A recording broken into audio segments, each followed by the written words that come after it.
The Middle East stands on the edge of a dramatic and dangerous turning point.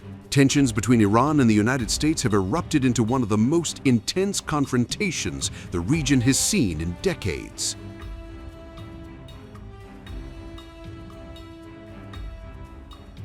According to statements released by the Islamic Revolutionary Guard Corps, Iranian forces have reportedly destroyed 10 highly advanced American radar systems across the Persian Gulf region, marking what Tehran describes as a major blow to U.S. military surveillance and defense capabilities. Iranian officials say their air defense systems have also downed multiple high-value American drones operating in the region. The announcement came from IRGC spokesman Ali Mohammad Naini, who delivered a fiery message claiming that Iran now holds the strategic upper hand in the confrontation. According to Naini, American military infrastructure across the Persian Gulf has been heavily damaged or neutralized. He insisted that the balance of power has shifted and that Iran, not Washington, will decide when the conflict ends. The remarks directly targeted Donald Trump, who currently leads the United States. Iranian officials accuse the American administration of hiding battlefield setbacks and misleading the public about the situation on the ground. In Tehran's view, the war is not only continuing, but expanding. Iranian forces say they have launched multiple waves of missile and drone strikes as part of Operation True Promise 4, a large-scale retaliation campaign conducted by the Naval and Aerospace divisions of the Revolutionary Guards. These attacks reportedly targeted both U.S. installations across the region and sites inside Israel, escalating the confrontation into a wider regional crisis. Iranian officials claim their missiles are carrying warheads weighing more than a ton and are striking military targets with increasing intensity. They argue that despite Western claims that Iran's missile stockpile is dwindling, their capabilities remain strong and operational. Meanwhile, Washington has portrayed the conflict very differently. President Trump recently described the confrontation as a short-term excursion, suggesting that the United States retains overwhelming military superiority and that the conflict will end quickly. But analysts across the world are divided. Some experts believe the fighting could spiral into a prolonged regional war involving multiple countries and military alliances. Others say both sides are engaging in information warfare, exaggerating victories while downplaying losses. What is clear is that the conflict has already transformed the strategic landscape of the Middle East. The Persian Gulf remains one of the most militarized regions on Earth, hosting numerous American bases, naval fleets, and advanced surveillance networks designed to monitor missile launches and air activity. If Iranian claims about destroyed radar systems are accurate, it could temporarily weaken early warning capabilities that protect U.S. forces and allies across the Gulf.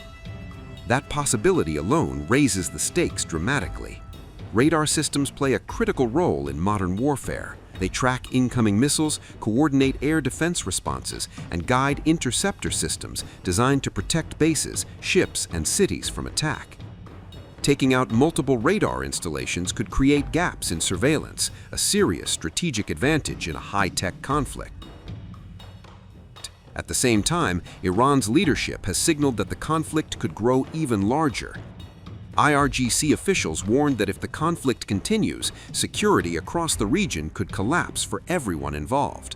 In their words, security will be for all, or insecurity will be for all. It is a statement that underscores the potential global consequences of this conflict. The Middle East sits at the heart of the world's energy supply routes, and the Persian Gulf carries a significant portion of global oil shipments. Any prolonged war in the region could disrupt energy markets, international trade, and geopolitical stability. Beyond the military dimension, the war has also become a battle of narratives.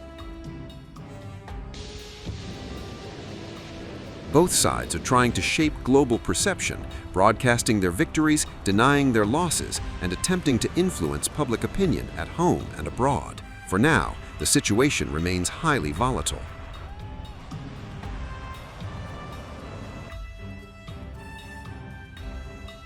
Missile launches, drone strikes, and retaliatory operations continue to raise fears that the conflict could widen further, potentially drawing in additional powers. As tensions rise and rhetoric intensifies, one question looms over the region. Will this confrontation remain a limited military clash, or will it evolve into a full-scale regional war? For the people living across the Middle East and for the wider world watching closely, the answer could shape global security for years to come. And as both sides claim strength and determination, the conflict between Iran and the United States appears far from over. Meanwhile, an Iranian foreign ministry spokesman said Tehran has rejected ceasefire requests from countries including China, France, and Russia. Various contacts are currently being established with the Islamic Republic of Iran, and of course you have been following all of these reports closely in the news. Representatives from China, Russia, France, and even several of the countries within this region are in constant communication with us, along with various other nations, including both Islamic and non-Islamic countries around the world. Some of them, yes, are actually willing to act to stop this war or establish a ceasefire. Well, this is their request and we are fulfilling it.